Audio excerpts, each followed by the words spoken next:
तो फ्रेंड्स, आज का जो आपका पेपर हुआ है संस्कृत का, उसके जो है संपूर्ण हल को इस वीडियो के माध्यम से हम लोग देखने वाले हैं। तो सबसे पहला आपका जो क्वेश्चन आया था कि मासान शब्द का जो है हिंदी में अर्थ क्या होता है। तो इसका जो अर्थ होता है वो उड़द होता है।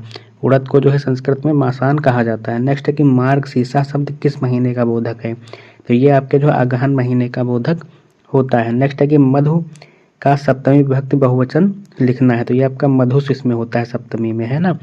नेक्स्ट आपका दिया गया था कि संस्कृत विश्व की प्राचीनतम भाषा है, वाक्य में किस पद में संबंध कारक है। तो ये विश्व की में है ना, तो विश्व में जो है आपका संबंध कारक ही आपका है। नेक्स्ट है कि गम धातु लंग लकार मध्यम पुरुष द्विवचन का रूप है। तो इसमें कौन सा रूप हो जाएगा। तो ये आपका अगच्छतम जो होगा, ये इसका जो है मध्यम पुरुष द्विवचन का रूप होता है। इसी प्रकार से आपके तो उत्तरीय प्रश्नों को भी देखते हैं। कहा कि किन्हीं 4 वस्तुओं के नाम लिखना है। तो किन्हीं 4 में आप किसी का लिख सकते थे, जैसे कि कंबल का आप कंबलम लिख सकते थे, है ना। और जो है आपका साटिका यानी कि साड़ी का साटिका होता है। और रजाई लिख सकते थे, तूलिका होती है। धोतिका यानी कि धोती का लिख सकते थे।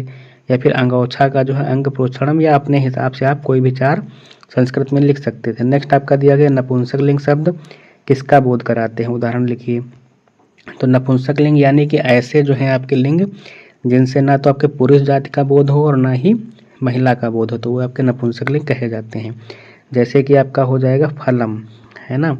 फलम हो गया, पुस्तकम हो गया, आपका जलम हो गया, है ना। इस प्रकार के जो शब्द होते हैं ये आपके जो नपुंसक लिंग के अंतर्गत आते हैं। नेक्स्ट है कि बंदर दौड़ेंगे का संस्कृत में अनुवाद कीजिए। तो ये आपका हो जाएगा वानरः, वानरः आपका हो जाएगा धाविष्यन्त हो जाएगा, है ना। इस प्रकार से इसको आपने कर लिया होगा। नेक्स्ट आपका दिया गया है कि उद्योगिना पुरुष सिंह मुपैत लक्ष्मी सूक्त का हिंदी में अर्थ लिखना है। यानी कि उद्योगी पुरुष या फिर मेहनती पुरुषों के पास में जो है लक्ष्मी जी जाती हैं, या फिर इस प्रकार से भी कह सकते थे कि लक्ष्मी जी जो हैं वो उद्योगी पुरुष या फिर मेहनती पुरुषों के पास जाती हैं। इस प्रकार से आपने इसका अर्थ लिख दिया होगा। नेक्स्ट है कि 14, 19 एवं 20 संख्याओं को संस्कृत में लिखना है। तो 14 का आपका चतुर्दश हो जाता है, 19 का एकोनविंशत और 20 का जो है विंशत होता है। इस प्रकार से आपने लिख दिया होगा इसको। नेक्स्ट है कि मात्र शब्द के द्वितीय विभक्ति के तीनों वचनों के रूप लिखना है ना। तो आपका ये मातरम होता है आपका एक में, और ये आपका मात्रो हो जाता है, और आपका मात्र हो जाता है। इस प्रकार से तो ये आपने इसको भी लिख लिया होगा। लघुत्तरीय प्रश्नों को भी देखते हैं कि संज्ञा के भेद लिखना है। तो संज्ञा तो आपने परिभाषा इसकी लिख दी होगी। भेद भी आपके 3 प्रकार के होते हैं। कौन कौन से। एक आपकी व्यक्तिवाचक होती है, जैसे कि नाम आपके हो जाते हैं कि नाम से राम हो गए, श्याम हो गए, हरि हो गए, है ना। दूसरी आपकी जो होती है वो जातिवाचक होती है। जातिवाचक यानी कि जो जाति का बोध कराया, जैसे कि पुरुष जाति का कोई चीज़ बोध करा रही हो, है ना। पुरुष हो गया, गाय हो गई, है ना। इस प्रकार से लिख सकते थे। एक आपकी होती है भाववाचक। भाववाचक यानी कि जिसमें जो है आपके भावों का जो है बोध हो, जैसे कि आपका बुढ़ापा हो गया, है ना।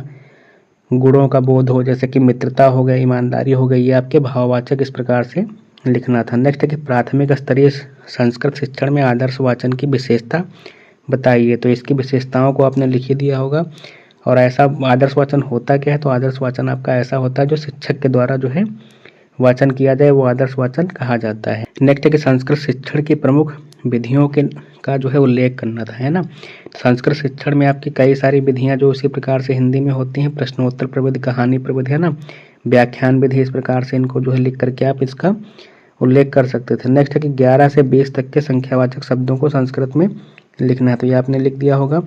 नेक्स्ट आपके प्रथमे नार्जिता विद्या, द्वितीय नार्जिता धनम, तृतीय नार्जितम पुण्य, चतुर्थीम किम करिष्यत। इसका जो है आपका श्लोक का हिंदी में अर्थ लिखना है। तो इसका ये हो जाएगा प्रथमे नार्जिता विद्या, यानी कि प्रथम में अगर विद्या अर्जित नहीं की, है ना। प्रथम जो आपका भाग है उसमें विद्या नहीं अर्जित की। और द्वितीय आपका धन, है ना। द्वितीय भाग जो आपका होगा, ये द्वितीय में आपने जो है धन को अर्जित नहीं किया है। और तृतीय में आपने अगर पुण्य अर्जित नहीं किया है या फिर पुण्य नहीं कमाया है, तो चतुर्थ में आप क्या ही करोगे इसको। इस प्रकार से आपको जो है इसके अर्थ को लिख देना था। नेक्स्ट है कि संस्कृत शिक्षण में उपयोगी शिक्षण सामग्री का वर्णन करना है। तो ये आपने इसको लिख दिया होगा। इसमें शिक्षण सामग्री कौन कौन सी हो सकती हैं, जैसे कि आपकी दृश्य सामग्री होती है ना, और श्रव्य सामग्री, और श्रव्य दृश्य 2 सामग्री दोनों प्रकार की। इस प्रकार से आप इसको विश्लेषण करके लिख सकते थे, एक्सप्लेन करके, है ना। नेक्स्ट आपके दिए गए संस्कृत में अनुवाद करना है। तो गुरु को नमस्कार यानी कि गुरुवे जो है नमः आपका हो जाएगा, ये है ना। इस प्रकार से हम सब पढ़ते हैं कि क्या होगा, तो हम जो है हो जाएगा वयम आपका पठामः, इस प्रकार से लिखना था आपको, है ना। नेक्स्ट था कि मैं प्रतिदिन विद्यालय जाता हूँ, तो यानी कि अहम प्रतिदिनम जो है विद्यालयम गच्छामि, इस प्रकार से जो है इसको भी लिख देना था। नेक्स्ट था कि राम ने पत्र लिखा था, तो राम ने पत्र लिखा यानी कि राम पत्रम अलिखत, इस प्रकार से इसको भी आपने कर लिया। तो फ्रेंड्स आपका ये पेपर जो है सोल्यूशन हो गया। आपके जो अन्य सेमेस्टर्स के जो हुए हैं पेपर्स उनको भी हमने सॉल्व कराया है, जा करके आप चैनल पे हमारे देख सकते हैं उनको भी। और चैनल को सब्सक्राइब कर लीजिएगा, वीडियो को लाइक कर दीजिएगा, अपने फ्रेंड्स के साथ में इसको शेयर भी कर दीजिए।